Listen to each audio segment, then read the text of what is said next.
कामयाबी के लिए अकेलेपन से गुजरना ही होगा।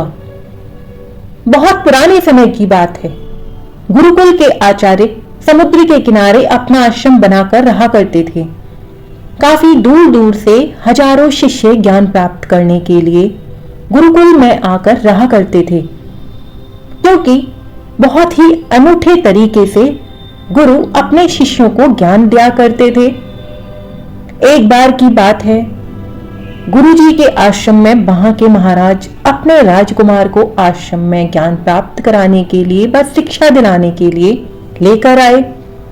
महाराज ने गुरुजी से आग्रह करा कि राजकुमार को भी बाकी ही बच्चों की भांति साधारण तरीके से आचरण कराइएगा और आश्रम के बाकी सभी बच्चों को यह भी नहीं पता चलना चाहिए कि ये एक राजकुमार है, और ना ही मेरे पुत्र को भी इस आश्रम में बिल्कुल भी ऐसा नहीं लगना चाहिए कि वो एक महाराज का पुत्र है। उसे बिल्कुल साधारण बच्चों की भांति ही ज्ञान देने की कृपा करें। गुरुजी मुस्कुराते हुए कहते हैं कि महाराज, ज्ञान इसी भांति ही प्राप्त किया जा सकता है। अगर कोई भी मनुष्य खुद को दूसरों से बड़ा समझेगा तो भला ज्ञान ग्रहण कैसे कर पाएगा। ज्ञान ग्रहण करना है तो स्वयं को साधारण समझना ही होगा। यही ज्ञान ग्रहण करने की सबसे पहली सीढ़ी होती है। अतः आप निश्चिंत रहो, आज से आपके पुत्र की सारी जिम्मेदारी मुझ पर रही। और यह कहकर गुरु राजा के बेटे को लेकर समुद्र के किनारे चले जाते हैं, ताकि आश्रम में किसी को भी पता ना चल पाए कि ये एक राजकुमार है। परंतु जब तक राजा अपने रथ पर सवार होकर वापस जाता है, तब तक सभी बच्चों को पता चल जाता है कि यह एक राजकुमार है, क्योंकि उन्होंने राजा के साथ राजकुमार को आते देखा था और रथ से उन्हें जानकारी हो जाती है। इसीलिए वह सभी बच्चे जान चुके थे कि ये एक राजा का बेटा है। इसी कारण आश्रम के सभी बच्चे राजा के बेटे की तरफ आकर्षित हो जाते हैं। राजा के जाने के बाद उसका बेटा यानी कि राजकुमार फूट फूट कर रोने लगता है, क्योंकि अभी वह सिर्फ 12 वर्ष का ही होता है।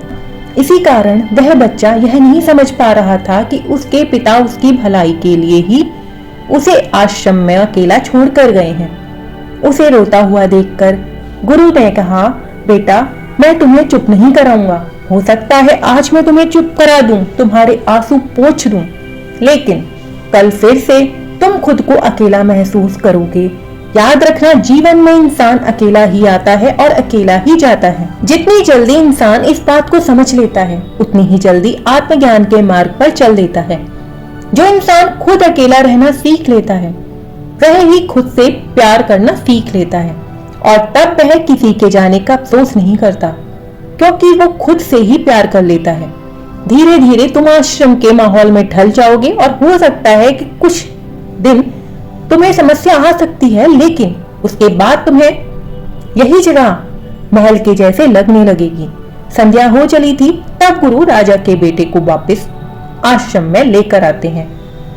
जब राजा का बेटा रात्रि भोजन के लिए पहुंचता है, तो बाकी सभी बच्चे धीरे धीरे उससे मित्रता करने के लिए उसके पास आने लगते हैं, क्योंकि सबको पता था कि वो राजा का बेटा है, और अगर उससे हमारी मित्रता हो गई तो हमें बहुत ज्यादा फायदा होगा।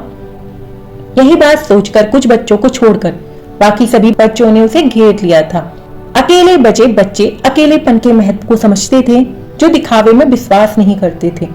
इसीलिए वह राजा के बेटे के पास जाने के बजाय अपना पूरा ध्यान अपने खाने पर लगा रहे थे और एकांत में बैठकर अपना भोजन कर रहे थे। कुछ दिन पश्चात राजा के बेटे की कुछ बच्चों को छोड़कर आश्रम के ज्यादातर बच्चों से मित्रता हो गई। अब वो उन बच्चों के साथ अपना ज्यादातर समय बिताने लगा, क्योंकि राजमहल में उसके बहुत सारे दास दासियां होती थीं, जो कि उसे चारों तरफ घेरे रखते थे, और यहाँ भी उसके चारों तरफ बहुत सारे बच्चे उसके आसपास घूमते रहते थे। इसीलिए उसे ये सब अच्छा लगने लगा। ऐसा नहीं था कि गुरु को ये बात पता नहीं थी, लेकिन गुरु उसे अलग तरह से ज्ञान देना चाहते थे। आप उपदेश देकर बच्चों को ज्ञान नहीं सिखा सकते, उन्हें साक्षात्कार कराना पड़ता है। तब उसके बाद उन्हें वह बात समझ में आती है जो आप उन्हें समझाना चाहते हैं। गुरु को यह बात पता थी कि अगर मैं इसे बोलकर बताऊंगा तब उसे यह बात समझ में नहीं आएगी।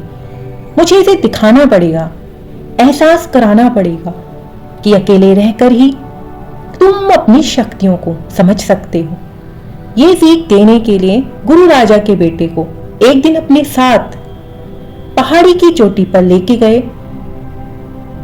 पहाड़ी पर पहुंचकर गुरु ने अपने शिष्य से कहा कि तुम्हारा ज्ञान पूरा हो चुका है, बस एक आखिरी रात तुम्हें इस पहाड़ी पर बितानी होगी। उसके बाद अगले दिन शाम को मैं तुम्हें तुम्हारे राजमहल में पहुंचा दूंगा। राजा का बेटा यह सुनकर बहुत खुश हो गया कि अब मैं अपने राजमहल में वापस चला जाऊंगा। उसने गुरुजी से पूछा कि आप मुझे आज रात इस पहाड़ी पर क्यों छोड़कर जा रहे हैं? आखिर मुझे कौन सा ज्ञान इस पहाड़ी पर मिलेगा? गुरु ने कहा, यहाँ पर तुम्हें इस चट्टान के पीछे छिपकर बैठना होगा। यहाँ पर रोज रात को एक बाज आता है। आज रात तुम्हें इस बाज को बड़े गौर से देखना है और उस बाज की हर गतिविधि देखनी है। अगले दिन अगर तुम उस बाज की खूबियां मुझे बता पाए तब मैं तुम्हें तुम्हारे राजमहल में वापस भेज दूंगा। और हाँ, सुबह वापस आने से पहले तुम्हें एक बात और ध्यान देनी है। यहाँ पहाड़ी पर एक चरवाहा भी आता है जो कि अपनी भेड़ों को चराने के लिए आता है। तुम्हें उन भेड़ों की गतिविधि भी ध्यान से देखनी होगी। अच्छे से याद रखना, बाज की गतिविधि तुम्हें रात में और भेड़ों की गतिविधि तुम्हें सुबह। अगर दोनों की गतिविधि तुम ध्यान से देखकर मुझे अच्छे तरीके से बता पाए तो तुम इस आश्रम से हमेशा के लिए आजाद हो जाओगे। तुम्हारा ज्ञान पूरा हो जाएगा और तुम्हारे पिता से मैं यह भी कह दूंगा कि ये आश्रम का सबसे ज्ञानी बच्चा है और इसका ज्ञान पूरा हो चुका है। यह बोलकर गुरु अपने आश्रम में वापस लौट आते हैं और वह बच्चा चट्टान के पीछे छिपकर बैठ जाता है और बाज का इंतजार करने लगता है। काफी समय बीतने के बाद एक बाज अपने बच्चों के साथ उस पहाड़ी पर पहुंचता है और पूरी रात राजा का जो बेटा था वो उसकी गतिविधि को ध्यानपूर्वक देखता रहता है। और फिर सुबह होने के बाद जब चरवाहा वहां पर अपनी भेड़ों को लेकर पहुंचता है तब वो ऐसा अद्भुत दृश्य देखता है कि वो बाज भेड़ों के एक मेमने को अपने पंजों में दबाकर आसमान में उड़ गया। बाज उस भेड़ के बच्चे का शिकार कर चुका था। उसके बाद राजा का बेटा वापस आश्रम में लौट कर आता है और गुरु के कुछ पूछने से भी पहले वह प्रणाम करता है और गुरुजी से कहता है, गुरुदेव, आप आश्रम के सभी बच्चों को यहाँ पर बुला लीजिए क्योंकि मैं आश्रम के सभी बच्चों को बताना चाहता हूँ कि मैंने वहां पर क्या देखा। जब सभी बच्चे वहां पर पहुंच जाते हैं तब राजा का बेटा कहना शुरू करता है कि मैंने जीवन में बहुत से पक्षियों को देखा लेकिन बाज उन सभी पक्षियों में से सबसे अलग और अद्भुत होता है। उदाहरण के तौर पर कहूं तो जैसे तोता तो हम सभी ने देखा है, लेकिन तोता बोलता तो बहुत है पर कभी भी ज्यादा ऊंचा उड़ नहीं पाता। लेकिन एक बाज जो हमेशा शांत रहता है वह आसमान को छू लेने की ताकत रखता है और जब भी बाज अपने शिकार को निश्चित कर लेता है तब वह बस उसी शिकार पर अपनी नजरें गड़ाए रहता है, चाहे वह कितनी भी ऊंचाई पर क्यों ना हो, चाहे कितना भी बड़ा तूफान क्यों ना आ जाए, लेकिन उसकी नजर हमेशा अपने लक्ष्य पर केंद्रित रहती है। आज सुबह मैंने जिस बाज को देखा उसने हर एक भेड़ को अपना शिकार नहीं बनाया बल्कि उसने उस भेड़ के झुंड में से भेड़ के एक मेमने को अपना शिकार बनाया। उस बाज की तरह हमें भी अपना ध्यान सिर्फ एक लक्ष्य पर ही केंद्रित रखना चाहिए, चाहे कितनी भी अड़चन क्यों ना आ जाए। हमें अपना लक्ष्य स्पष्ट दिखाई देना चाहिए। 10-20 अलग अलग लक्ष्यों में अपनी ऊर्जा बर्बाद करने की बजाय हमें किसी भी एक लक्ष्य पर पूरी एकाग्रता के साथ ध्यान देना चाहिए। तीसरी बात जो उस बात से मैंने सीखी वो यह है कि सभी को सीखनी चाहिए कि एक बाज कभी भी दूसरे अन्य पक्षियों के साथ कभी भी नहीं उड़ता। वह हमेशा आसमान में अकेला उड़ता है। इससे हमें यह सीख लेनी चाहिए कि हमें कभी भी छोटी सोच वाले लोगों के साथ नहीं रहना चाहिए। आखिरकार हम भी वही बन जाते हैं जिनके साथ हम रहते हैं। इसीलिए या तो आप अपने से बड़ी सोच वाले लोगों के साथ रहो या फिर अकेले रहो, क्योंकि जब हम अकेले रहते हैं तब हम खुद की ताकत, खुद की कमजोरियों को जान पाते हैं। खुद की कमजोरियों को जानकर हम उन्हें सुधार लेते हैं और अपनी ताकत को जानकर उसका हम सही तरीके से इस्तेमाल करते हैं। पर वह तभी संभव होगा जब हम अकेले रहना सीखेंगे। चौथी सीख जो हमें एक बाज से लेनी चाहिए, वो हमेशा अपनी सीमाओं से ऊपर उठकर उड़ता है। जब तूफान आता है तब सभी पक्षी उड़कर अपने घोंसलों की तरफ भागते हैं, खुद को छुपाने की जगह ढूंढते हैं। पर बाज ऐसा कुछ भी नहीं करता, बल्कि बाज अपनी सीमाओं को तोड़कर बादलों से भी ऊपर उड़ने का प्रयास करता है। हवाएं उसे थपेड़े मारती हैं, पंख उसके भारी हो जाते हैं। पानी और धूल की वजह से उसे कुछ भी दिखाई नहीं देता, पर फिर भी वह उड़ता रहता है और फिर बादलों से भी ऊपर उड़ जाता है और वहां तब तक उड़ता रहता है जब तक मौसम ठीक नहीं हो जाता। बाज अपनी सीमाओं को इसीलिए तोड़ पाता है क्योंकि वह समस्याओं से घबराता नहीं, उससे बचकर भागने का प्रयास भी नहीं करता, बल्कि एक सकारात्मक नजरिए के साथ उसका डटकर सामना करता है। जीवन में चाहे कितनी भी अड़चनें क्यों ना आ जाएं, हमें उनका डटकर सामना करना चाहिए।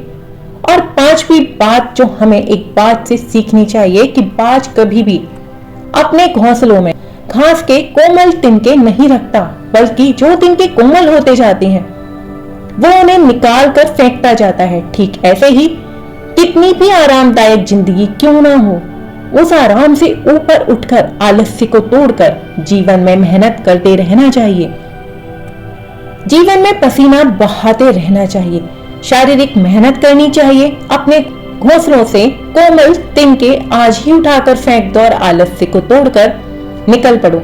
हर दिन अपने आप को चुनौतियां दो, हर दिन अपनी मुश्किलों से लड़ो, क्योंकि वही मुश्किलें तुम्हें मजबूत बनाएंगी। जंगल के राजा को भी झुंड बनाकर शिकार करते तो देखा जा सकता है, परंतु एक बाज हमेशा अकेला शिकार करता है, क्योंकि वो जानता है कि भीड़ हमें हौसला तो देती है परंतु हमारा साहस छीन लेती है। इंसान को हमेशा अकेले ही आगे बढ़ते रहना चाहिए। यही कारण होता है कि बाज जल थल नभ सभी जगह अपने शिकार का परचम लहराता है।